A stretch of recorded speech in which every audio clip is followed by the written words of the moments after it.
ভূতের মতন চেহারা যেমন নির্বোধ অতি ঘোর, যা কিছু হারায় গিন্নি বলেন কেষ্টা বেটাই চোর। উঠিতে বসিতে করি বাপান্ত, শুনেও শোনে না কানে। যত পায় বেত না পায় বেতন, তবু চেতন মনে। বড় প্রয়োজন ডাকি প্রাণপণ, চিৎকার করি কেষ্টা। যত করি তারা না পাই সারা, খুঁজেও ফিরি সারা দেশটা। কবিতা দিয়ে শুরু করলাম বিশ্বকবি রবীন্দ্রনাথ ঠাকুরের পুরাতন ভৃত্য। কেন শুরু করলাম সব কিছু আলোচনা করব। নমস্কার, আমি সত্যজিৎ পাল। আপনারা জানেন আগামী 1 ঘন্টায় যে বিষয় নিয়ে আলোচনা করব তা হচ্ছে বাংলাদেশ। যে বাংলাদেশ গত 5ই আগস্ট শেখ হাসিনা দেশ ছেড়েছেন এবং শেখ হাসিনা দেশ ছাড়ার পরে যে বাংলাদেশে চলছে অরাজকতা, কোথাও সংখ্যালঘু নির্যাতন, কোথাও বিরোধীদের কণ্ঠরোধ, কোথাও আইন বিচার ব্যবস্থা সব কিছুর তলানিতে, এবং সেইখানে গোটা বিশ্ব যেখানে সমালোচনা করছেন, এবং শুধু গোটা বিশ্ব নয়, রাষ্ট্রসংঘ থেকে পর্যন্ত বাংলাদেশে এসে তারা রীতিমতো দেখে গেছেন যে বাংলাদেশে কী নৈরাজ্য চলছে।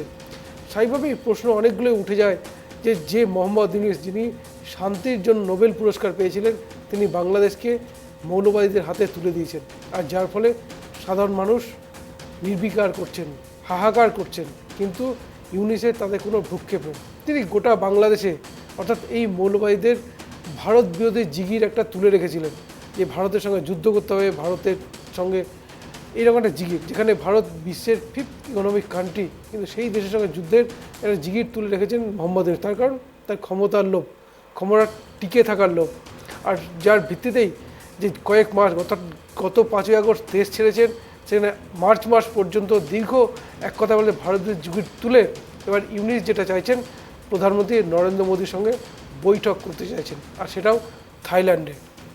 কেন চাইছেন? যে মোহাম্মদ ইউনূস বারবার ভারতের বিরুদ্ধে বিষোদ্গার করেছেন, কারণ আমরা জানি যে শেখ হাসিনা যখন দেশ ছাড়েন তিনি ভারতেই আসেন, এবং স্বাভাবিকভাবেই ইউনূসের টার্গেট কিন্তু সেই ভারত সরকার, যে শেখ হাসিনাকে ফেরত দিতে হবে। শেখ হাসিনার বিরুদ্ধে একের পর এক মামলা তাতে চলছেই, বিভিন্ন বিচার ব্যবস্থা চলছেই, তাতেও ক্ষান্ত নন। এইরকমভাবে অত্যাচার করে যাওয়ার পর, এবং আমরা দেখেছি পাকিস্তানের গোয়েন্দা সংস্থা তাদের উচ্চ পর্যায়ের কর্তারা বাংলাদেশে এসেছিলেন, এসে বৈঠক করেছেন। বৈঠক করার পরেও কিন্তু ইউনূস কিন্তু ঠিক একই রকমভাবে চলছেন। হঠাৎ করে ইউনূসের ভোল বদল হয়ে গেল কেন? কেন হঠাৎ করে ভারতকে পাশে পেতে চাইছেন, মোদির সঙ্গে কেন বৈঠক করতে চাইছেন? আর সেটাও বাংলাদেশেও নয়, ভারতেও নয়, তৃতীয় দেশ থাইল্যান্ডে। তার কারণ যদি একটু বলা যায়, অর্থাৎ বাংলাদেশে যে ভারত বিরোধী জিগিরটা তোলা হয়েছে, যদি তিনি ভারতে আসেন তাহলে সেটা বাংলাদেশের মানুষের, অর্থাৎ যে ভারত বিরোধী একটা প্রচার চালানো হয়েছে গত কয়েক মাসে, সেখানে কোথাও যেন একটা নিজেকে দ্বিচারিতা তৈরি হয়ে যাবেন, অর্থাৎ তার বিশ্বাসযোগ্যতার প্রশ্ন উঠে যাবে যারা ভারত বিরোধী কার্যকলাপে লিপ্ত। এবং মোদিকে যদি ভারতে আহ্বান জানানো হয়, মোদি নিশ্চয়ই যাবেন না, কিন্তু সেখানে তার ব্যর্থতা সামনে রয়ে। এবং এইখানে বারবার চেষ্টা চলছে যে থাইল্যান্ডে যে বৈঠক, সেই বৈঠকে প্রধানমন্ত্রী নরেন্দ্র মোদির সঙ্গে বৈঠক করতে চাইছেন মোহাম্মদ ইউনূস, এবং বারবার কিন্তু সেই চেষ্টা চলছে বাংলাদেশের এই উপদেষ্টা সরকারের পক্ষ থেকে। কিন্তু প্রশ্ন হচ্ছে মোদি কি বৈঠক করবেন? এটা লাখ টাকার প্রশ্ন। যদি বাংলাদেশের দিকে তাকাই, বাংলাদেশে যে অরাজকতা চলছে শেখ হাসিনা পতনের পর, বিশেষ করে আমেরিকার নির্বাচনের সময় ডোনাল্ড ট্রাম্প তিনি কিন্তু সরাসরি বাংলাদেশের সংখ্যালঘু নির্যাতন নিয়ে মুখ খুলেছিলেন, এবং স্পষ্ট বলেছিলেন যে বাংলাদেশে সংখ্যালঘুদের উপর অত্যাচার চলছে, এবং তার যে সরব হওয়া, তারপর ডোনাল্ড ট্রাম্পের ক্ষমতায় ফেরা, এই সব কিছু নিয়ে কিন্তু কোথাও যেন চাপ অনুভব করছেন মোহাম্মদ ইউনূস। এবং পাশাপাশি ভারত তো রয়েছে, কারণ তার কঠোর বিরোধী, অর্থাৎ যাকে ক্ষমতাচ্যুত করে সরকার গঠন করেছেন, ক্ষমতা এসে বলেছেন, সেই শেখ হাসিনাকে আশ্রয় দিয়েছে ভারত। সুতরাং চাপ বারবার অনুভব করছেন। আর সেখানে দাঁড়িয়ে মোহাম্মদ ইউনূস এবারে এই যে ভোল বদল, এই ভোল বদলটা হঠাৎ ইউনূস এত সহজে কেন করলেন, বা করলেনই বা সেটাও থাইল্যান্ডে গিয়ে কেন? এই সব কিছু নিয়ে আলোচনা করব। বিশেষ অতিথিরা থাকবেন, আমাদের সঙ্গে কথা বলবেন, তারাও তাদের মতামত দেবেন যে ইউনূসের হঠাৎ এই ভোল বদল কেন। এবং আরেকটু যদি বলা যায় যে মোহাম্মদের সরকারে ফেরার পর প্রায় 270 জন জঙ্গি যারা শেখ হাসিনা আমলে জেলে বন্দী ছিলেন, সকল কিন্তু মুক্ত করে দিয়েছেন, এবং বিভিন্ন মামলায় যারা জেলে ছিলেন প্রায় 1000 অপরাধী, তাদেরও কিন্তু অবাধে ঘুরে বেড়াচ্ছেন, মুক্ত করেছেন কে? এই মোহাম্মদ ইউনূস সরকার। এবং তার যে উপদেষ্টা রয়েছেন মাহফুজ আলম, একের পর এক এক এক জঙ্গি সংগঠনের সঙ্গে যুক্ত। সুতরাং বোঝাই যাচ্ছে গোটা বাংলাদেশে মৌলবাদী কার্যকলাপ চালিয়ে যাচ্ছেন এই মোহাম্মদ ইউনূস, যেখানে সংখ্যালঘুদের উপর নির্যাতন চলছে, মারধর চলছে, ভাঙচুর চলছে, বাড়িঘর লুটপাট চলছে, পুলিশ প্রশাসন সেনাবাহিনী পুরোপুরি কিন্তু মেরুদণ্ডহীন অবস্থায় রয়েছে, তাকে মেরুদণ্ডহীন করে দেওয়া হয়েছে। তখন যদি বলি বিভিন্ন পদস্থ আদালত হোক, পুলিশ প্রশাসন হোক, প্রত্যেক পদে আমরা জানি প্রত্যেক পদে কিন্তু মোহাম্মদ ইউনূস এই বিশেষ করে মৌলবাদী সংগঠনের সঙ্গে যুক্ত আধিকারিকদেরই বসিয়ে রেখেছেন। স্বাভাবিকভাবেই সব কিছু নিয়ে আলোচনা করব, তার আগে আজ একটু দেখে নিই আজকের বিশেষ প্রতিবেদন। এবার সুর নরম করে ভারতের সঙ্গে কূটনৈতিক সম্পর্ক শোধরাতে চাইছে বাংলাদেশ, এমনটাই ইঙ্গিত মিলল পড়শি দেশের বিদেশ উপদেষ্টা মোহাম্মদ তৌহিদ হোসেনের কথায়। তিনি জানালেন, প্রধানমন্ত্রী নরেন্দ্র মোদী এবং উপদেষ্টা মোহাম্মদ ইউনূসের মধ্যে দ্বিপাক্ষিক বৈঠক চাই বাংলাদেশ। তার জন্য ইতিমধ্যেই ভারতের কূটনৈতিক মহলের সঙ্গে যোগাযোগ করা হয়েছে বলেও দাবি করেন তৌহিদ। গত আগস্ট মাস থেকে পদ্মা দিয়ে অনেক জল বয়ে গিয়েছে বাংলাদেশে। ব্যাপক গণ আন্দোলনের জেরে প্রধানমন্ত্রীর গদি হারিয়েছেন শেখ হাসিনা। আওয়ামী লীগ সরকারের পতনের পর গঠিত হয়েছে অন্তর্বর্তী সরকার। আর এই রাজনৈতিক পালাবদলে ধাক্কা খেয়েছে ভারতের সঙ্গে বাংলাদেশের গভীর বন্ধুত্ব। এমনকি পদ্মা পাড়ে যেভাবে নৃশংস অত্যাচার হয়েছে ধর্মীয় সংখ্যালঘুদের ওপর, তার প্রবল নিন্দা করেছে ভারত। চিন্ময় প্রভুর গ্রেপ্তারির বিরুদ্ধেও সুর চড়িয়েছে বিদেশ মন্ত্রক।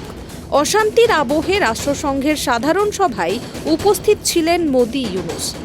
অধিবেশনের ফাঁকে মোদির সঙ্গে বৈঠক করতে চেয়েছিলেন বাংলাদেশের উপদেষ্টা, কিন্তু শেষ পর্যন্ত সেটা আর সম্ভব হয়নি। তবে তৌহিদ হোসেনের সঙ্গে দ্বিপাক্ষিক আলোচনায় বসেন ভারতের বিদেশমন্ত্রী এস জয়শঙ্কর। ভারত বাংলাদেশের দ্বিপাক্ষিক সম্পর্ক নিয়ে আলোচনা হয় দুজনের মধ্যে। ফেব্রুয়ারি মাসেও ইন্ডিয়ান ওশান কনফারেন্সে আলোচনা হয় তাদের।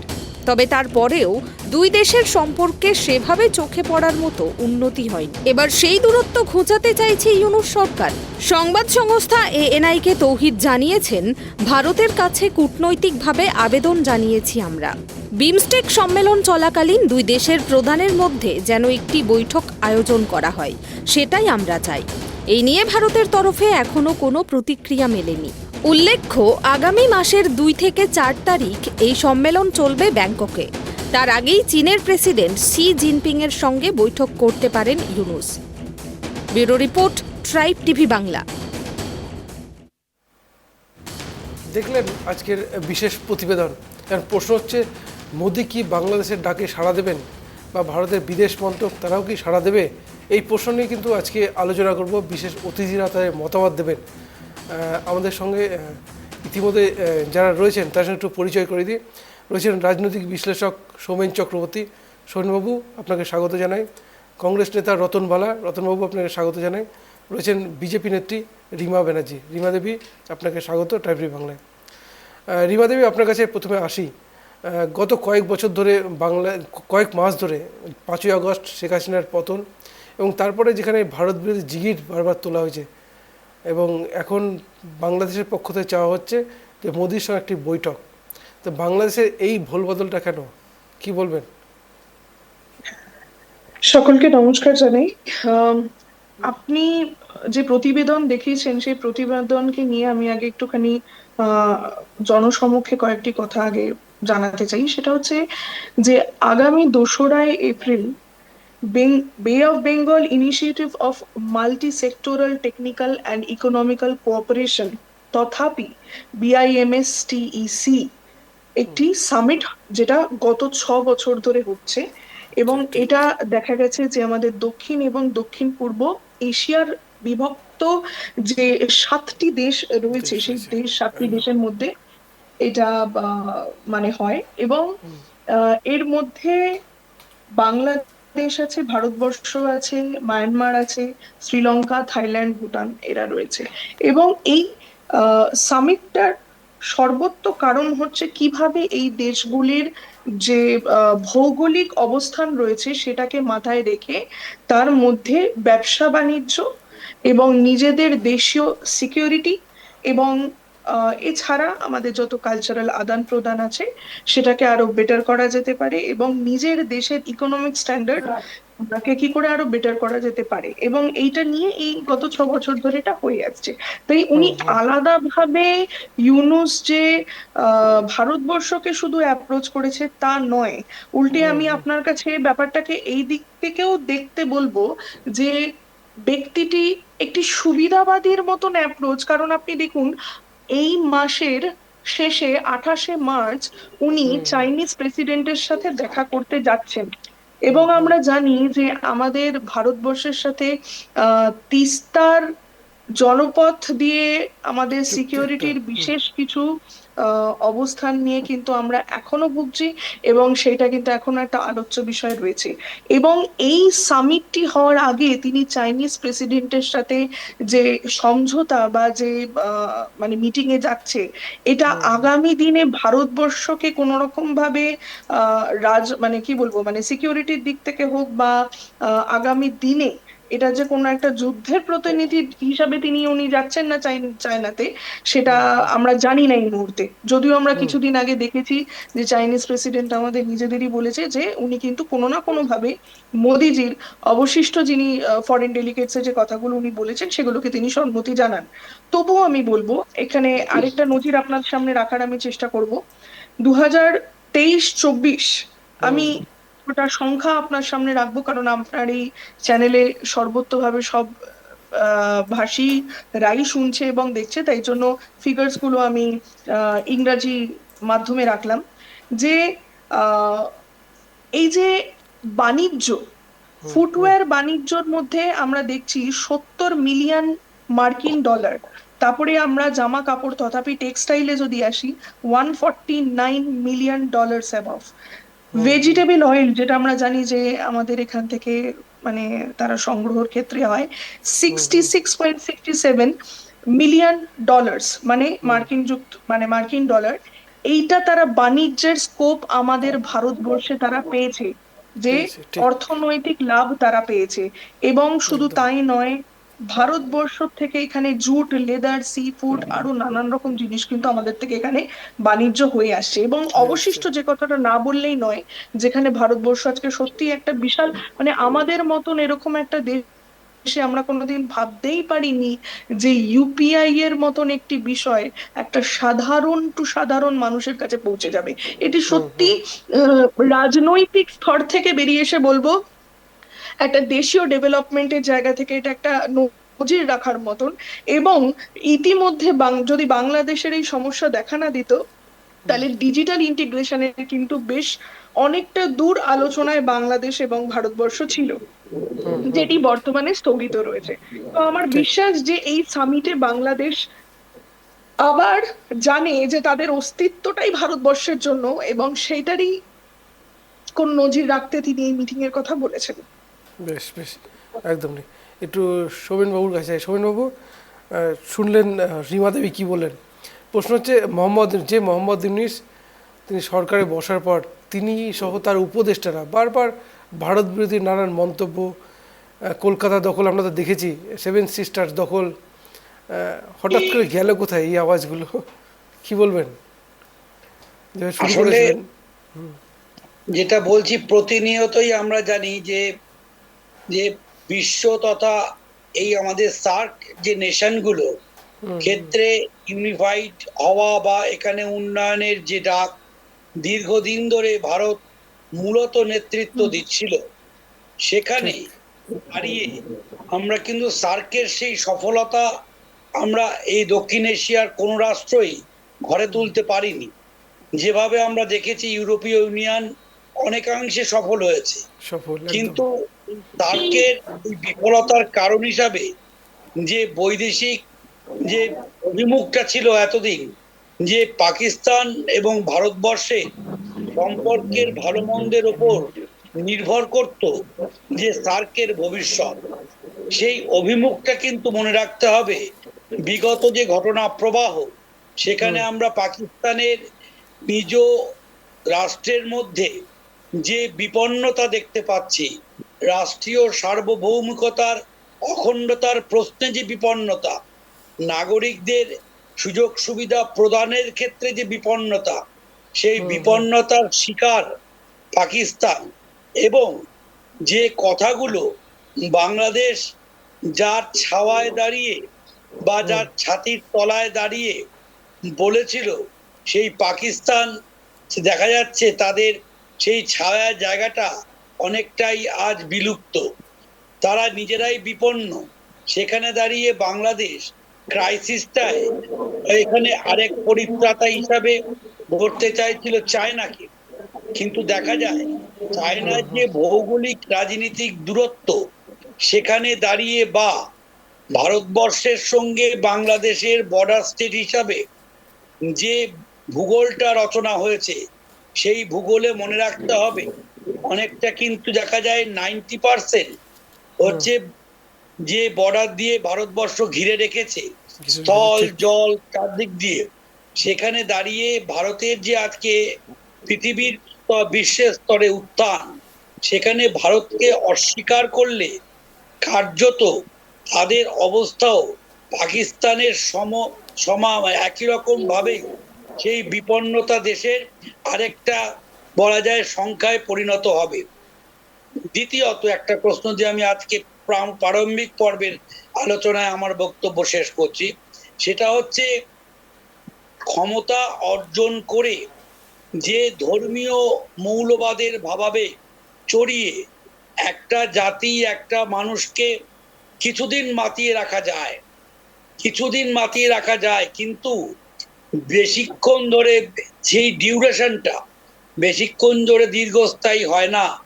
মানুষ তার অন্ন বস্ত্র বাসস্থানের মৌলিক চাহিদার প্রশ্নে যখন ইউনিস সরকার চূড়ান্তভাবে বিফল হচ্ছে, তখন কিন্তু মানুষ আর সেই ধর্মীয় মোহে থাকে, মৌলবাদের মোহের গুটি থাকে, কিন্তু খাদ্যে টান পড়লে, পেটে টান পড়লে গামছা দিয়ে গামছা বেঁধে সেই কোনো আন্দোলনে সেই রাশ টেনে রাখা যায় না। সুতরাং সে আজ সাঁড়াশির মতো দুদিক থেকে আক্রমণের শিকার হচ্ছে।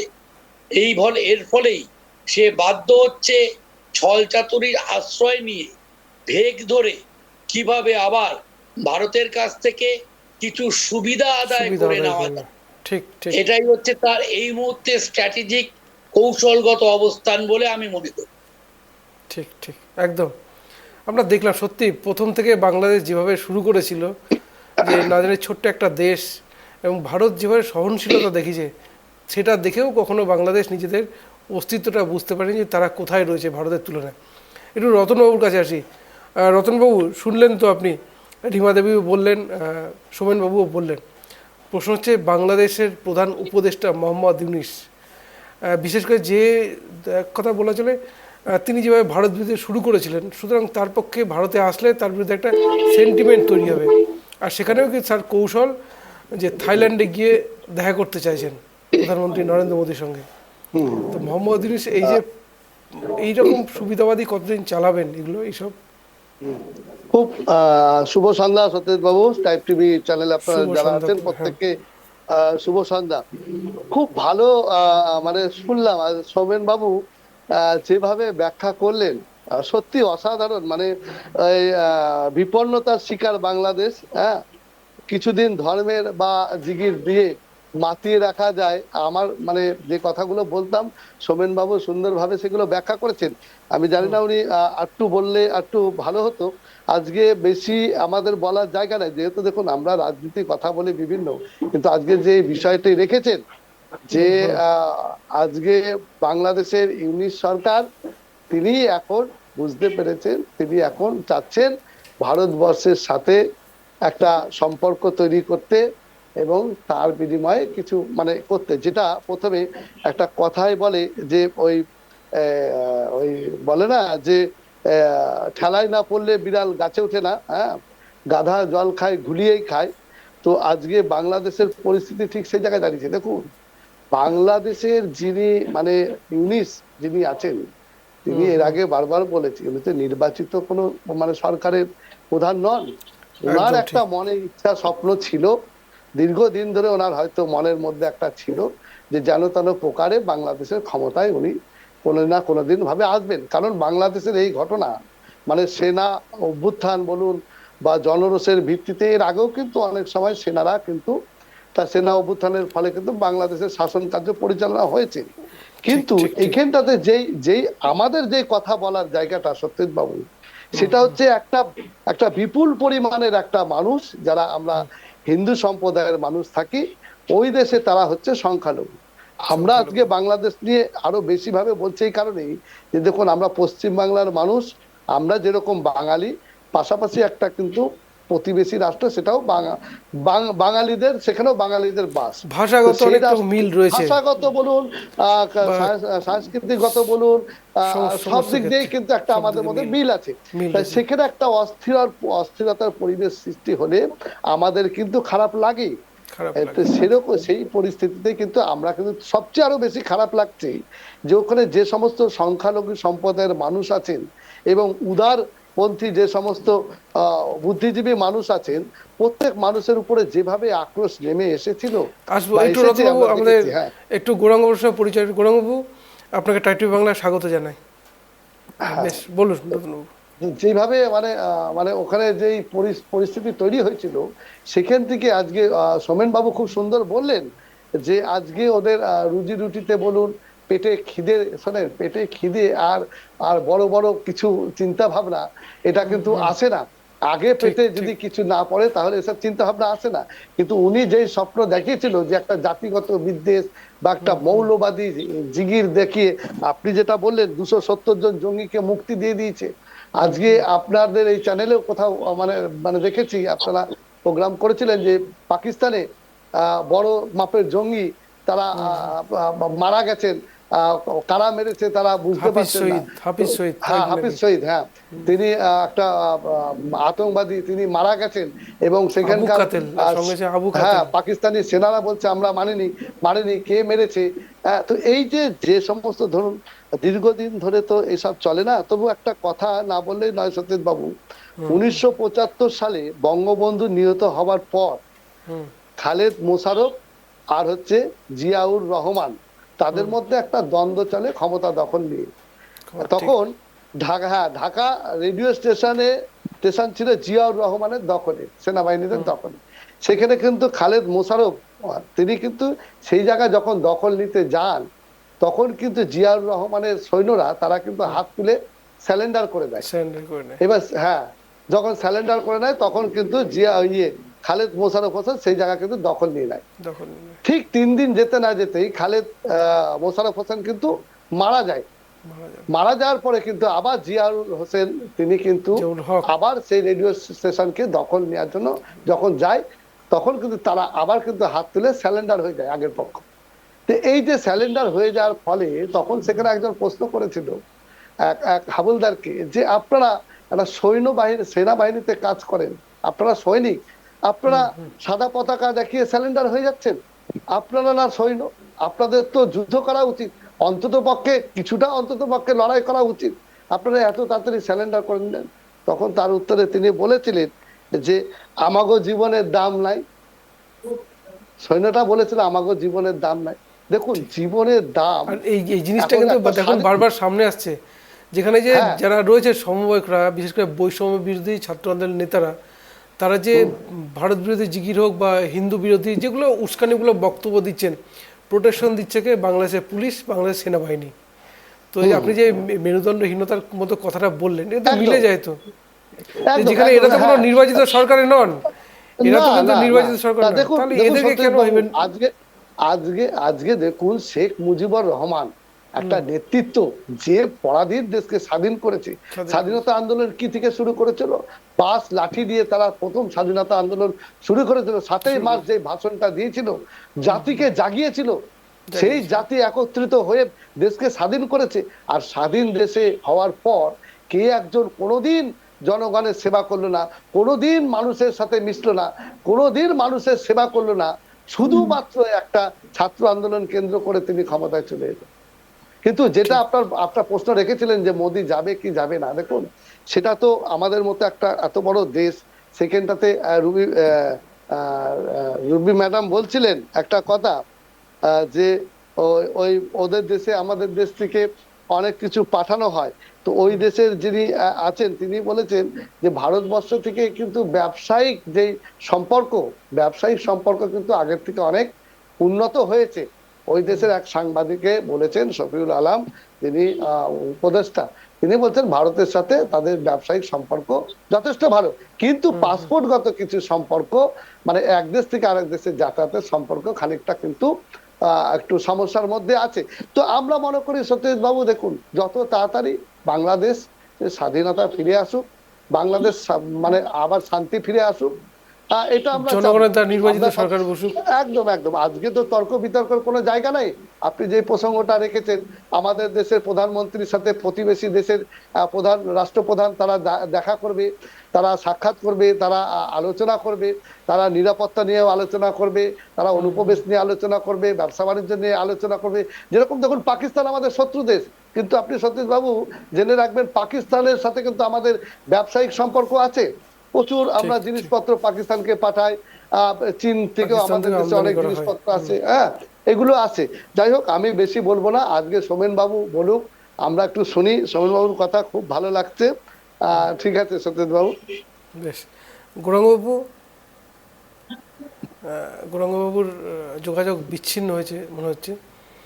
বিষয়টা যেটা যে কি হবে, আদৌ দেখা হবে কিনা, বা প্রধানমন্ত্রী সায় দেবেন কিনা, ভারত সরকার কোনো সায় দেবে কিনা, সেটা বড় প্রশ্ন। কারণ এর আগেও কিন্তু বাংলাদেশের পক্ষ থেকে আবেদনটা করা হয়েছিল আমেরিকায় যে বৈঠক হয় সেখানেও, কিন্তু ভারত সরকার কিন্তু সেই চিঠির তেমন গুরুত্ব দেয়নি, বা সেইভাবে সেই বৈঠকটা কিন্তু হয়নি। কিন্তু এবার পরিস্থিতি অনেকটা আলাদা।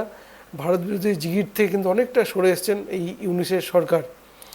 প্রশ্ন হচ্ছে যে যে সংখ্যালঘুদের, বাংলাদেশের সংখ্যালঘুদের নিরাপত্তা সুনিশ্চিত করা, সেই নিয়ে কিন্তু এখনও কিন্তু কোনো পদক্ষেপ সরকারের পক্ষ থেকে দেখা যাচ্ছে না। ইউনিস সাহেব ক্যামেরার সামনে এসে বলছেন যে না, তেমন কোনো ঘটনা ঘটছে না, ছোটোখাটো ঘটনা। রিমা দেবী, আপনার কাছে আরেকটু আসি, যে সংখ্যালঘু নির্যাতন বাংলাদেশে যেভাবে চালানো হচ্ছে, ভারত সরকারের পক্ষ থেকে তেমন কোনো পদক্ষেপ আগামী দিনে দেখা যাবে, নাকি এইভাবেই চলতে থাকবে? দেখুন, একটা কথা আমি বলবো শুরু করার আগে এই আলোচনা নিয়ে। আমাদের বিষ্ণু পুরাণে আছে, উত্তরম ইয়াত সমুদ্রস্য হিমাদ্রিশ্চৈব দক্ষিণম বর্ষম তদ ভারতম নমঃ ভারতী যাত্রা সনাতনে। আমরা যেই সময়টা লেখা ছিল, সেই সময় ভারতবর্ষের অঙ্গীকার কিন্তু ছিল এই বাংলাদেশের জমিনটুকুন, মানে অ্যাজ পার আমাদের জিওগ্রাফিক্যাল অনুযায়ী তখন কিন্তু এই বিভক্তি হয়নি। বেশ, এবং আমাদের এই হিন্দুত্ব, আমাদের যারা ওখানে আজকে আমাদের সংখ্যালঘু সমুদায়, আমাদের হিন্দু হোক বা যারা বাকিরা রয়েছেন, সকলের ক্ষেত্রেই আমি বলছি যে আমরা যে নজির ওখানে অলরেডি পেয়ে গেছি, আমরা যেটা দেখলাম যে বাংলাদেশ সম্মিলিত সনাতন জাগরণ জোটের যিনি মুখ্য ছিলেন, কৃষ্ণদাস প্রভু, মানে চিন্ময় কৃষ্ণ দাসের কথা বলছি, ওনার সাথে যে পৈশাচিক ব্যবহার ওখানকার সংখ্যাগুরু ব্যক্তিরা করে চলেছেন, এবং সেই ব্যক্তিকে মানে একটা দেশের নিজস্ব যে স্বাতন্ত্রতা থাকে, এবং একটি মানুষের কাছে সেখানকার জুডিশিয়ারি, সেখানকার অ্যাডভোকেটের সাহায্য নিয়ে আগামী দিনে নিজের কথাটা বলার সেই বাক্যবিধানটা থাকে, সেটা পর্যন্ত সেই সংখ্যালঘু সমুদায়ের মানে প্রতিনিধি হিসাবে যখন চিন্ময় মহারাজ এগিয়ে আসেন, তাকে সেইভাবে আটকে নেওয়া হয় এয়ারপোর্ট থেকে। এবং এটা আগামী দিনে প্রতিটি সংখ্যালঘু ব্যক্তির কাছে একটা ভয়াবহ একটা ঘটনা। এবং যে যে মানুষ, যে যে অ্যাডভোকেট ভয়েতে ওখানে সংখ্যাগুরুরা এমন অত্যাচার চালায় যে সেখানকার অ্যাডভোকেটরা, সেখানকার উকিলরা কেউ এগিয়ে আসতে পারেনি, তাকে দিনের পর দিন জেলে টর্চার করা হয়েছে, প্রকাশ্যে দেওয়া হয়েছিল আইনজীবীদের, জামাতি ইসলামের তারপরেও কি করে ইউনূস সরকার বলে যে ব্যাপারটা খুব নগ্ন এবং ছোট ব্যাপার। আমাদের ভারতবর্ষে থাকা প্রতিটি সংখ্যালঘু ব্যক্তি দায়িত্ব নিয়ে বলতে পারবে তারা ভারতবর্ষের বুকে যতটা সেফ আছে, আজকে তারা কোথাও এতটা সেফ নয়। আজকে পাকিস্তানে থাকা সংখ্যাগুরুরা তাদের নিজেদের মধ্যে ঠিক রাখতে পারেন না। আজকে আফগানিস্তান থেকে যারা বেরিয়ে এসছে তারা নিজেরাও কিন্তু একই একই মানে তারা ধর্ম কিন্তু মেনে আছে।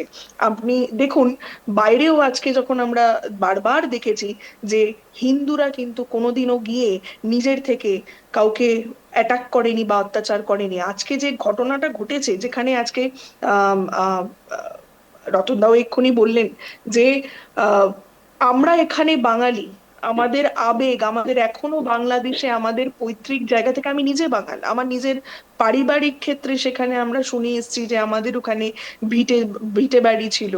সেই কিভাবে সেই রাতের অন্ধকারে তাড়িয়ে তাড়িয়ে সেখানকার সংখ্যাগুরু ব্যক্তিরা অত্যাচার করে সংখ্যালঘু মানুষদেরকে পাঠিয়েছিলেন, এবং আমরা জানে বেঁচে এসছি। আজকে সেই নজির আমরা আবার দেখেছি কোথায় দাঁড়িয়ে 2024-এ। এই ভারতবর্ষ কেন, শুধু যেখানে পৃথিবী এগিয়ে চলেছে একটা বিশ্ববরেণ্য জায়গায়, সেখানে আমরা এসে দেখছি বাংলাদেশ আমাদের কাছে সেই ক্রূরতম একটা সত্য তুলে ধরছে, যেখানে তারা সংখ্যালঘু ব্যক্তিদেরকে জেলে পুরছে, তাদেরকে মেরে ফেলছে, তাদেরকে দিনের আলোয় খুন করছে। বাড়িঘর লুটপাট চলছেই। এখানে মাতৃশক্তিদের ফেলে তাদের জামা অত্যাচার করা করে দেওয়া হচ্ছে। এইরকম একটা ভয়াবহ মানে দৃশ্য দেখার পরে আমার বিশ্বাস ভারতবর্ষের প্রধানমন্ত্রী কেন, মানুষ যার মধ্যে মান এবং হুঁশ আছে, তারা কোনোদিনও বাংলাদেশের এই ইউনূস সরকারকে ক্ষমা করতে পারে না। বেশ। সুমেনবাবু, যদি আমরা একটু তাকাই, কাতার রয়েছে, সৌদি আরব রয়েছে, উন্নয়নশীল দেশ, এরাও তো মুসলিম সম্প্রদায়ের মানুষের শাসনই চালাচ্ছে। ঠিক উল্টো দিকে সিরিয়া বলুন, পাকিস্তান, আফগানিস্তান, বর্তমানে বাংলাদেশ, তো এরা কোথাও কি কোনো কিছু দেখে এগিয়ে আসার, বা এই দুটো দেশ যারা নজির গড়ে চলেছে, সৌদি আরব, কাতার, এদের দেখে কি এগিয়ে আসার প্রচেষ্টা নেই, পিছিয়ে যাওয়ার একটা চেষ্টা? যেখানে বাংলাদেশে বলা হচ্ছে বোরখা পরে বেরোতে হবে, শুধু সংখ্যালঘুরা, সংখ্যাগুরুদেরও। এই জিনিসটা কেন? দেখুন, একটা কঠোর বাস্তবতাকে আপনাকে মেনে নিতে হবে। সেটা হচ্ছে পরিসংখ্যান বলছে পৃথিবীর প্রায় 157টি ইসলামিক কান্ট্রি, যেখানে দাঁড়িয়ে আপনি কটা দেশ তাদের মধ্যে গণতান্ত্রিকতায় বিশ্বাস করে এটা অনুবীক্ষণ যন্ত্রে দেখতে হবে। অর্থাৎ ঠিক। তারা 157টি দেশে যেখানে শাসন করে, সেখানে মূলত তারা যে আদর্শ, তারা যে দর্শনে বিশ্বাস করে, সেখানে ইসলামিক দর্শন, সেখানে কিন্তু তারা যাকে বলা হয় একমাত্রিকতা, অর্থাৎ যেখানে দেখা যায় যে যে আমাদের দেশের মতো যে বহু বৈচিত্র্যতম, অর্থাৎ মাল্টিকালচারালিজম, সেই বহু সংস্কৃতির আবাদ ভূমিকে তারা তাদের দর্শনে, তাদের যেখানে শাসন পরিধিতে তারা স্থান দেয় না। এটা কিন্তু কঠোর সত্য। এই কঠোর সত্যকে দেখলে দেখা যাবে বাংলাদেশে সেই দর্শনেরই প্রভাবকে তারা ফিরিয়ে আনতে চাইছে। তার ফলে তারা ধর্মনিরপেক্ষ বাংলাদেশের যে সাংবিধানিক জায়গা, সেটাকে তুলে দিয়ে ইসলামিক স্টেট হিসাবে তাকে পুনর্নির্মাণের চেষ্টা চলছে, এবং তাদের পঠন পাঠন সব দিক দিয়েই। এবং আমরা কিছুদিন আগেই মনে করুন 21শে ফেব্রুয়ারি পার হয়ে এসছি, সেই ভাষা শহীদ দিবস, যেখানে দাঁড়িয়ে দুই বাংলার এক ভাবাবেগ যেখানে কাজ করে, সেখানে দাঁড়িয়ে বলা যায় যে মাতৃভাষা বাংলার ক্ষেত্রেও বাংলাদেশের যে বাংলা এবং পশ্চিম বাংলা, তথা আমি বলি ভারতবর্ষের যে বাংলা, সেই বাংলার মধ্যে আজ বিস্তর তফাৎ হয়ে গেছে। কারণ সেখানে প্রচুর পরিমাণে যে ধর্মীয় ভাবাবেগ, ধর্মীয় অনুশীলনের প্রয়োগের ফলে সেখানে ভাষারও কিন্তু রূপ বদলে গেছে। তাই ভারতীয় 5000 সভ্যতার মধ্যে, 5000 বছরের সভ্যতার বুননে যে ভাষাতাত্ত্বিক রূপ, সেখানে দাঁড়িয়ে ভারতীয়ত্বের যে প্রকাশ পশ্চিমবঙ্গের বাংলা ভাষার মধ্যে আমরা পাই, বাংলাদেশের ক্ষেত্রে কিন্তু সেই ভাষাতাত্ত্বিক অনুশীলন পাল্টে গেছে।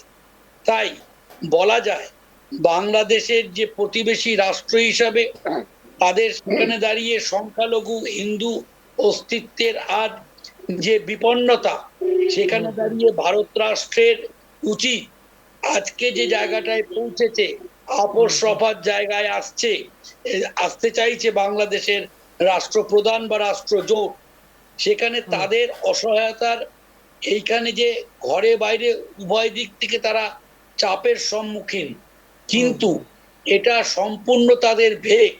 অর্থাৎ এই জিনিসটা যেমন আমাদের বিদেশ দপ্তর তারা ভালোভাবে বুঝবেন আশা করি, এবং যেটা এখানে আলোচনায়, এবং আমি মনে করি ওপেন ডিপ্লোমেসি, সেখানে জনগণেরও কিছু বলার অধিকার থাকে ভারতীয় নাগরিক হিসাবে, সুচিন্তিত নাগরিক হিসাবে। তাই আজকের অনুষ্ঠানে এটাই বলবার বিষয় যে ভারতের যে কর্পোরেট লবি আছে, সেই লবির একটা বহুলাংশে ব্যবসা বাণিজ্য থাকে বাংলাদেশের সঙ্গে।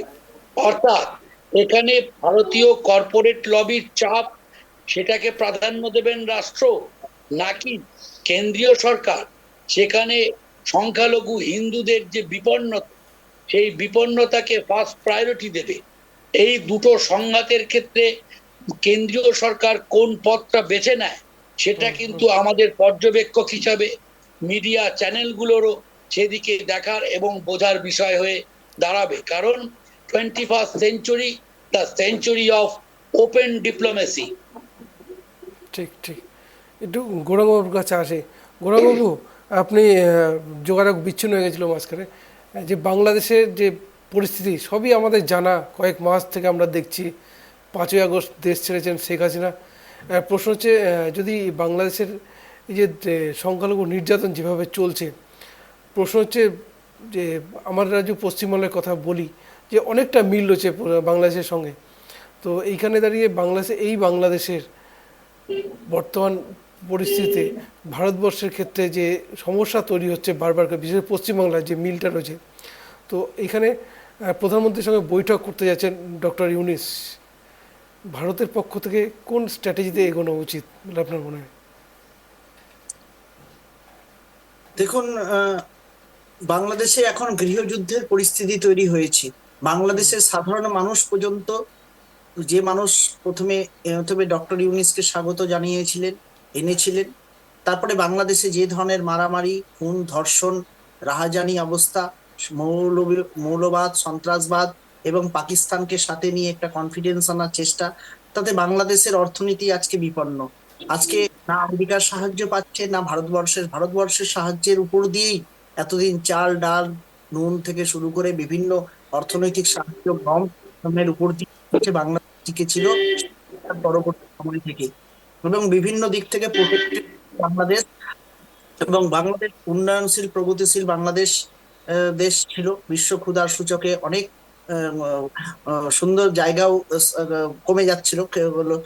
সেই জায়গা থেকে বাংলাদেশে যে অর্থনৈতিক অবস্থা ধ্বংস করে দিয়ে, বাংলাদেশে যে সন্ত্রাসবাদের পরিবেশ সৃষ্টি করে দিয়ে, মানুষের মধ্যে এখন তিনি বুঝতে পারছে যে সামনে ইলেকশনও তিনি আর টিকে থাকতে পারবেন না। নির্বাচন এবং দল বিভিন্ন ছাত্রলীগকে দিয়ে, বিভিন্নভাবে ছাত্রদেরকে দিয়ে বিভিন্নভাবে যে মুভমেন্ট করার চেষ্টা, মানুষের মধ্যে একটা বিদ্বেষের পরিবেশ সৃষ্টি হয়েছে। ভারতবর্ষ একদম কোণঠাসা, বাংলাদেশ একদম কোণঠাসা হয়ে আছে আছে আছে পাকিস্তানের সাহায্যের উপরে ভর করে এগোতে চাইছিলেন, কিন্তু পাকিস্তান তো নিজেই, পাকিস্তান কি সাহায্য করে? পাকিস্তান নিজেই দেউলিয়া হওয়ার পথে। পাকিস্তান নিজেই দেউলি, ঠিক সেই জায়গাটায় আর জায়গা নেই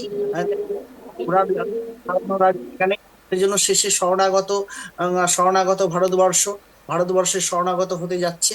আচ্ছা, কিন্তু কখনোই আমাদের মনে রাখা উচিত এই ধরনের হিংস্র উগ্রবাদ ব্যক্তিদের, যারা হচ্ছে একটা দেশকে ধ্বংসের পথে পরিচালিত করতে পারে, তাদের সাথে বসা উচিত না, এবং তাদেরকে প্রশ্রয় দেওয়া উচিত নয়, তাদেরকে কোনো প্রকার সহযোগিতা করা উচিত নয়। তার কারণটা বলবো ইউনূস সরকারের সময় কিন্তু আমাদের ভারতবর্ষের জাতীয় পতাকাকে কিছু ব্যক্তিরা বাংলাদেশে হচ্ছে মারিয়ে দিয়ে ইসে করেছিল, এবং তারই নেতৃত্বে বলেছিল যে কলকাতা দখল করে নেবে, গোটা ভারতবর্ষে হচ্ছে সন্ত্রাসের বীজ তৈরি করে দিয়ে ভারতবর্ষ দখল করার চেষ্টা, এবং ভিতরে বিভিন্ন দিকে যে জঙ্গি হানার জঙ্গি অনুপ্রবেশ কিন্তু তারাই ঘটাচ্ছিল বিভিন্ন দিকে ভারতবর্ষকে দুর্বল করে দেওয়ার জন্য আজকে আজকে ভারতবর্ষ সহনশীলতার পরিচয় দিয়ে সুন্দরভাবে আছে, এবং তার পাশাপাশি কোনো ধরনের এদেরকে উগ্রবাদকে মুখোমুখি হয়েছে এবং আটকে দিয়েছে। পশ্চিমবঙ্গের মধ্যে যে অনুপ্রবেশগুলো ঘটানোর চেষ্টা করছিল সেগুলো বন্ধ করে দেওয়ার ব্যবস্থা করা হয়েছে বিভিন্ন ভাবে। তো সুতরাং আমাদেরকে মনে রাখতে লাগবে, ইউনিসকে কখনোই নয়, এ হচ্ছে সাপকে কখনোই বিষধর সাপ, সেই সাপকে কখনোই প্রশ্রয় দেওয়া উচিত নয়, তার সাথে বসাও উচিত নয়। আমেরিকারও সাহায্য পাচ্ছে না, সারা বিশ্বের কাছে আজকে মাথা নিচু বাংলাদেশ।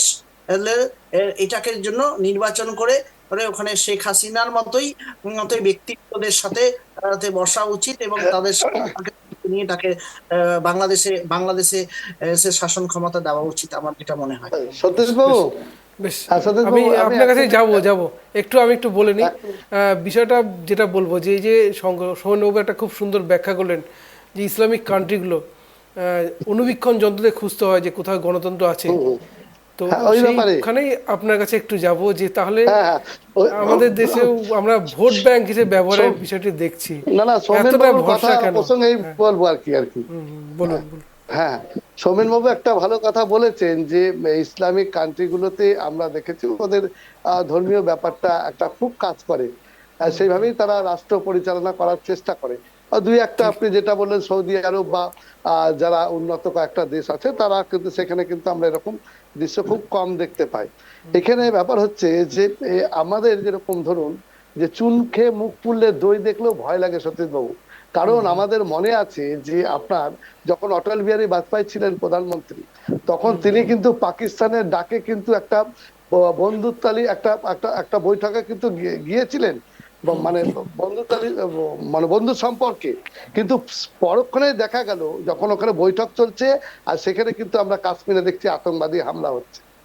ঠিক আছে, তো এই দৃশ্য আমরা দেখেছি। তাই আজকে উনি বৈঠক করতে চলেছেন বা চলেন বলছেন বৈঠকের কথা, এটা করার পিছনে হচ্ছে আমেরিকার গোয়েন্দা প্রধান আপনার আছে মনে আছে যে তুলসী গারবার্ড, তিনি কিন্তু বলেছেন এই বাংলাদেশ নিয়ে এই অস্থিরতা নিয়ে কিন্তু মুখ খুলেছে আমেরিকার গোয়েন্দা প্রধান। তারপরে কিন্তু ইউনিস চাপে পড়েছে, তারপরে আবার ওই দপ্তরের আমেরিকার বিদেশ দপ্তরের মুখপাত্র শ্রীমতী ট্যানি ব্রুস, তিনি বলেছেন আমরা বিশ্বের যে কোনো দেশে সংখ্যালঘুদের উপর যদি হামলা বা অত্যাচার হয় তাহলে আমরা চুপ করে বসে থাকি না, আমরা কিন্তু তার তথ্য নিই এবং কেন এসব হচ্ছে এগুলো কিন্তু আমরা দেখে বেড়াই। আর এবং ট্রাম্প যখন দ্বিতীয়বার ক্ষমতায় এসছে, ট্রাম্প কিন্তু বলেছিলেন যে ওই যে সুদখোরের ব্যবসা করেন উনি আমাকে হারানোর চেষ্টা করেছিলেন। তো কোথাও যেন মনে হয়েছে যে এই সব কথার পরিপ্রেক্ষিতে সে যখন ট্রাম্প বলেছে যে ভারতবর্ষের প্রধানমন্ত্রী এর উপরে ছেড়ে দিলাম বাংলাদেশের ব্যাপারটা, হ্যাঁ, তখন তার মনে হয়েছে, ইউনিসের মনে হয়েছে যে এইবার তো মুশকিলে পড়েছি, যদি ভারতবর্ষের প্রধানমন্ত্রীকে যদি ম্যানেজ না করতে পারি তাহলে আমার গদিও থাকবে না। আর সবচেয়ে বড় কথা সত্যি একটা কথা বলে আমি শেষ করি, সেটা হচ্ছে যে আমরা চাই বাংলাদেশে গণতন্ত্র ফিরে আসুক, আমরা চাই একটা নিরপেক্ষ নির্বাচন হোক, গণতন্ত্র রাষ্ট্র যেহেতু বাংলাদেশ, সেখানে গণতন্ত্র নির্বাচিত প্রতিনিধিরা উঠে আসুক, একটা স্বৈরাচারী বা এই সেনা অভ্যুত্থানের যে সরকার চলে এই সরকার আমাদের দেশেও এরকম যেরকম আমরা জরুরি অবস্থায় যেরকম সরকার চলে এরকম একটা পরিস্থিতি চলছে, আমরা চাই বাংলাদেশে গণতন্ত্র ফিরে আসছে। ঠিক, বাংলাদেশ এখন যাদের বুদ্ধি নিয়ে চলছে সেই পাকিস্তান, তাই তো কোনো নির্বাচিত সরকারই 5 বছর কাটাতে পারেনি। একটু সোমেনবাবুর কাছে আসি। সোমেনবাবু, সেনা শাসন তো দেখেছি পাকিস্তানে বারবার এসছে, নির্বাচিত সরকার বলেছেন যখনই সেনার বিরুদ্ধে গেছেন তখনই তার পতন অনিবার্য হয়ে উঠেছে। বাংলাদেশেও বেশ কয়েকবার সেনা শাসন হয়েছে। তো সেনাবাহিনী বাংলাদেশের যে এতটা পাকিস্তানে এতটা শক্তিশালী, বাংলাদেশের সেনাবাহিনীর কথা যদি বলি পুরোপুরি উল্টো। এই সেনাপ্রধান অর্থাৎ ওয়াকারুজ্জামান তারও কিন্তু তাকে কিন্তু সরানোর প্রক্রিয়া শুরু হয়েছিল এবং মদতদাতা ছিল কিন্তু আইএসআই। তো পাকিস্তানের সেনাবাহিনী কোথাও কি বাংলাদেশের দ্বারা অনুপ্রাণিত হয়ে গেছে একটা অংশ, যার ফলে কি ওয়াকারুজ্জামান কি তিনি ঢাকার পরিবর্তে অন্য বন্দরে গিয়ে বাংলাদেশে ফেরেন? দেখুন, পুরো দক্ষিণ এশিয়ার বিগত 50 বছরের যদি ইতিহাস দেখেন, সেখানে ভারতবর্ষ ছাড়া আর বাদবাকি 90% ওপর দেশগুলোকে এক কথায় আমরা বলে থাকি রাষ্ট্রবিজ্ঞানের ভাষায় ব্যানানা রিপাবলিক। অর্থাৎ কলার কাঁদি ওপর থেকে নামলে বেশ হৃষ্টপুষ্ট মনে হয়, কিন্তু ও কদিন রাখলেই ভেতরটা পতপতে ভাবে, ওটা দেখবেন এরকম আলগা হয়ে যায়। অর্থাৎ ঠিক। এদের মোড়কটা থাকে হচ্ছে গণতান্ত্রিক, কিন্তু ভেতরে গণতান্ত্রিক হতে গেলে যে আমি বলবো যে ধরনের কাঠামো, যে ধরনের সহিষ্ণুতা, যে ধরনের পরম্পরতা, প্র্যাকটিসের প্রয়োজন, অনুশীলন বা প্র্যাকটিসের মধ্য দিয়ে ভারতবর্ষ এটা অর্জন করতে চলেছে।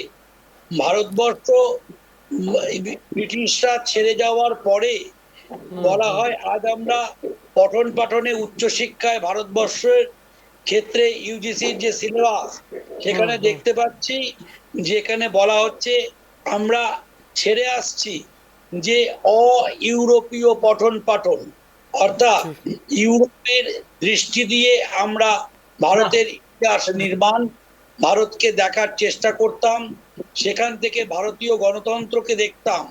কিন্তু আমরা আজ 70 বছর পরে আমরা ম্যাচিওর ডেমোক্রেসির দিকে যাচ্ছি।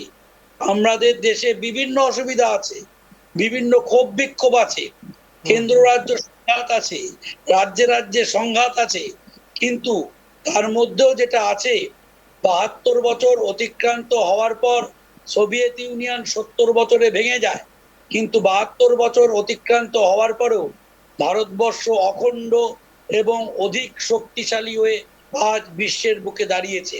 তার একটাই কারণ, তার মধ্যে এখনো বিরাজ করছে যেটা স্ট্রং ব্যুরোক্রেটিক যে শক্তি, আমলাতন্ত্র, এবং এক কথায় বলবো যে গণতান্ত্রিক অনুশীলনের প্রতিনিয়ত সে নিজেকে বদলাচ্ছে। কোনোদিন আমাদের দেখবেন না জলপাই পোশাকধারী কেউ ভারতীয় তেরঙ্গা লালকেল্লার বুকে উঠিয়ে ওঠাচ্ছে, কারণ এই বাংলাদেশের ক্ষেত্রে আমরা দেখেছি যে বারবার সরকার পরিবর্তন হচ্ছে, কিন্তু সরকারগুলোর বলা যায় রিমোট কন্ট্রোলিং ইউনিট বারবার সেনা প্রধানদের হাতে হস্তান্তর হয়। অর্থাৎ তাদের সঙ্গে সেনার অভ্যুত্থান প্রতিনিয়ত এই দক্ষিণ এশিয়ার দেশগুলোর একটা পরম্পরায় যাচ্ছে। কারণ যে আবার আরেকটা দেখবেন, যখনই যে শাসক প্রধান পরাজিত হয় সেই দেশে তার স্থান হয় না, তাকে হয় বিদেশে পালিয়ে যেতে হয়, কিংবা ওয়েট করতে হয় আবার কখন সুবিধা অনুযায়ী তাকে আবার শাসন ক্ষমতায় অর্জন করেই ফিরতে হবে তাকে বা তার পরিবারকে। অর্থাৎ একদম এই পরিস্থিতি ইঙ্গিত দেয় তার ভেতরে সমাজ কাঠামোর মধ্যে গণতান্ত্রিক অনুশীলন না থাকলে, পরধর্ম সহিষ্ণুতা না থাকলে কখনোই গণতন্ত্র এখানে বাঁচতে পারে না। তাই গণতন্ত্রের মুখোশ আছে, গণতন্ত্রের অনুশীলন নেই।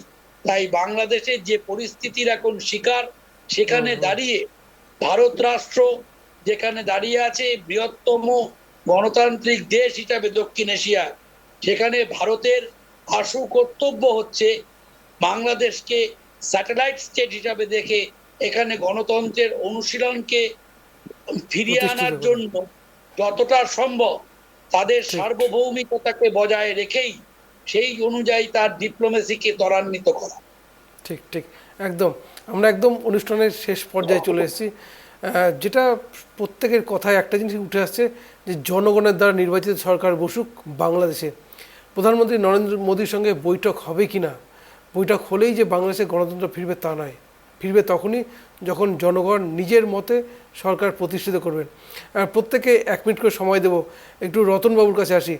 রতনবাবু, এই যে বাংলাদেশের এই অবস্থা, আদৌ কি বাংলাদেশের ইউনিসেফ বা যেভাবে চালাচ্ছেন তাতে আদৌ কি তিনি নির্বাচনটা চান, নাকি এইভাবেই ক্ষমতায় বসে থাকাতে চান? বা রতনবাবু 1 মিনিট সময়। দেখুন, আমরা প্রতিবেশী রাষ্ট্র হিসেবে, প্রতিবেশী রাজ্য হিসেবে আমরা ভারতীয় হিসেবে আমরা চাই যে বাংলাদেশ আমাদের যত প্রতিবেশী একটা রাষ্ট্র, সেখানে গণতন্ত্র শান্তি ফিরে আসুক। কিন্তু আপনি যে কথাটা বললেন যে ইউনিস কি চায়, দেখুন কেউ কখনো চায় না যে যে রাষ্ট্রের প্রধান হয়ে আছে সে কখনো চাবে না যে আমি এই প্রধান থেকে সরে যাই, কারণ তার দীর্ঘদিনের বাসনা ছিল, তার দীর্ঘদিনের স্বপ্ন ছিল যে তিনি বাংলাদেশকে ইসলামিক কান্ট্রি হিসাবে প্রতিষ্ঠিত করতে চান। সেই স্বপ্ন তিনি পূরণ করার দোরগোড়ায় যখন এসে পড়েছিলেন, তখন তিনি একটা কিন্তু অরাজকতা বাংলাদেশে শুরু করেছিলেন। এই অরাজকতা শুরুর পরে গোটা বিশ্বে যখন এর ছি করতে লেগেছে, নিন্দা করতে শুরু করেছে, আমেরিকা যখন বলেছে যে আপনারা এসব করতে পারেন না, যখন আমেরিকা যখন আমাদের যেহেতু ভারতবর্ষ শক্তিশালী দেশ, আমেরিকা বুঝতে পেরেছে যে এই সমস্যা ভারতবর্ষ সমাধান করতে পারে, আমাদের ভারতীয় প্রধানমন্ত্রীকেও কিন্তু দায়িত্ব দিয়েছে। কিন্তু এখন দেখা যাক, আমরা চাই আমাদের ভারতবর্ষের যিনি প্রধানমন্ত্রী আছেন তিনি ইউনিসের সাথে বৈঠক করুক, কিংবা আমাদের বিদেশ সচিব আছে কিংবা রাষ্ট্রদূত আছে, তারা চাপ সৃষ্টি করুক যে এই সরকারকে সরিয়ে যেন বাংলাদেশে খুব তাড়াতাড়ি একটা গণতান্ত্রিক সরকার প্রতিষ্ঠিত হয়। এটাই আমরা চাবো একজন ভারতীয় হিসেবে এবং প্রতিবেশী হিসেবে, এটা চাবো যে বাংলাদেশ যেন একটা গণতান্ত্রিক সরকার। গৌরাঙ্গবাবু, একদম শেষ মুহূর্তে এই যে বাংলাদেশে এই অরাজকতা পরিস্থিতি, নির্বাচন ইউনিস নিশ্চয়ই চাইবেন না, কারণ তার বিরুদ্ধে 600 কোটি টাকা ট্যাক্স ফাঁকির অভিযোগ। সুতরাং সরকার যদি বসে, নির্বাচিত সরকার বসে, তাহলে সবার আগে হয়তো জেলে তিনিই যাবেন। তো কিভাবে ফেরানো সম্ভব, ফিরবে কিভাবে? এই যে ডোনাল্ড ট্রাম্প নরেন্দ্র মোদীর হাতে দায়িত্ব দিয়েছেন বাংলাদেশের শান্তির প্রতিষ্ঠা কিভাবে হওয়া সম্ভব আপনার মনে হয়? বাংলাদেশের শান্তি প্রতিষ্ঠা করতে গেলে পরে যে অশান্তি সৃষ্টিকারী ইউনিসকে ওখান থেকে সরাতে হবে, এবং এবং এবং এবং এবং বাংলাদেশের মানুষের মধ্যে ভারতবর্ষ সম্বন্ধে তৈরি হয়ে আছে এবং তৈরি করে দেওয়া হয়েছে। হিন্দুদের উপরে নির্যাতন হয়েছে, আদিবাসী মহিলাদের উপরে নির্যাতন হয়েছে, বিভিন্ন বিভিন্ন ধর্মের মানুষের উপরে নির্যাতন, খ্রিস্টানদের উপরে নির্যাতন হয়েছে হয়েছে হয়েছে নিজস্ব জাতির মধ্যে সম্প্রদায়গত মুসলিম সম্প্রদায়ের মধ্যে তারা মারামারি করেছে, ঘর বাড়ি উড়িয়ে ধ্বংস করেছে, মুজিবুর রহমানের সমস্ত কিছু ধ্বংস করে দেওয়া। কিন্তু নিটফল কি হয়েছে? নিটফল বাংলাদেশ হচ্ছে আজকে অর্থ সংকটের যেমন হচ্ছে খাদ্য সংকটে ঢুকছে। সুতরাং ভারতবর্ষে গৃহযুদ্ধের পরিস্থিতি বাঁচার জন্য এখানে ইউনিস আসতে যাচ্ছেন। ওনাকে প্রশ্রয় দেওয়া, আমরা প্রথমেই বলছি যে ওনাকে প্রশ্রয় দেওয়া কোনোভাবে উচিত না। ওখানে নির্বাচন দরকার, নির্বাচন করিয়ে ওখানে শান্তি প্রতিষ্ঠা করা, এবং ওখানে তো এখন আইন নেই, শাসন ব্যবস্থা কোনো কিছু নেই। সেখানে হিংস্র উগ্রবাদ, মৌলবাদের সরাসরি পরিস্থিতিগুলোকে বন্ধ করাটা খুব জরুরি আছে। বেশ বেশ, ধন্যবাদ।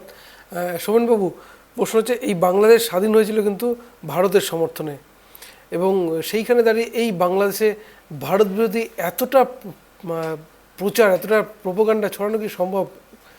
কতটা নিচে নামলে এটা করতে পারে বাংলাদেশ? 1 মিনিট সময় আপনার জন্য। শেষ পংক্তিতে এটাই বলতে চাই, বাংলাদেশ ইস্যু আজ ভারতের কেন্দ্রীয় সরকার তথা নরেন্দ্র মোদীর কাছে ভারতীয় নাগরিক, গণতান্ত্রিক নাগরিক সমাজের একজন প্রতিনিধি হিসাবে আমাদের কাছে দেখবার একটা সুযোগ যে এখানে ভারতের কূটনীতিতে যে কূটনীতি নরেন্দ্র মোদী বা বিজেপি সরকার চালাচ্ছে, সেখানে বলা যায় যে রাষ্ট্রবাদ প্রাধান্য পায় নাকি কর্পোরেট স্বার্থের যে ইজম সেইটা প্রাধান্য পায়। অর্থাৎ কর্পোরেটিজম বনাম রাষ্ট্রবাদ, সেখানে কোনটা সে বেছে নেয়, এটা গণতান্ত্রিক নাগরিক সমাজের প্রতিনিধি হিসাবে আমাদের কাছে দেখার বিষয়। কোনটা মুখ আর কোনটা মুখোশ, এই বাংলাদেশ ইস্যু সেটা আমাদের অ্যাসিড টেস্টের জায়গায় নরেন্দ্র মোদীকে দাঁড় করিয়ে দিয়েছে। ঠিক ঠিক, ধন্যবাদ আপনাকে। শেষে যেই কথাগুলো একটাই উঠে আসছে যে প্রধানমন্ত্রী আদৌ কি মোহাম্মদ ইউনূসকে সময় দেবেন? ধন্যবাদ আপনাদের সবাইকে আমাদের সময় দেওয়ার জন্য। যে শেষ কথাটা এটাই যে প্রধানমন্ত্রী নরেন্দ্র মোদী কি সময় দেবেন মোহাম্মদ ইউনূসকে? আরেকটা বড় প্রশ্ন যে বাংলাদেশে কি গণতন্ত্র ফিরবে? বলার আগে একটা শেষ কবিতা দিয়ে শেষ করব। লেলিয়ে দে মা সিংহটা তোর, কামড়ে ধরুক হাড়গুলো, রক্তচোষা পিশাচগুলোর ঘুরিয়ে দে মা ঘাড়গুলো। সবাই দেখতে থাকুন ট্রাইব টিভি বাংলা। নমস্কার।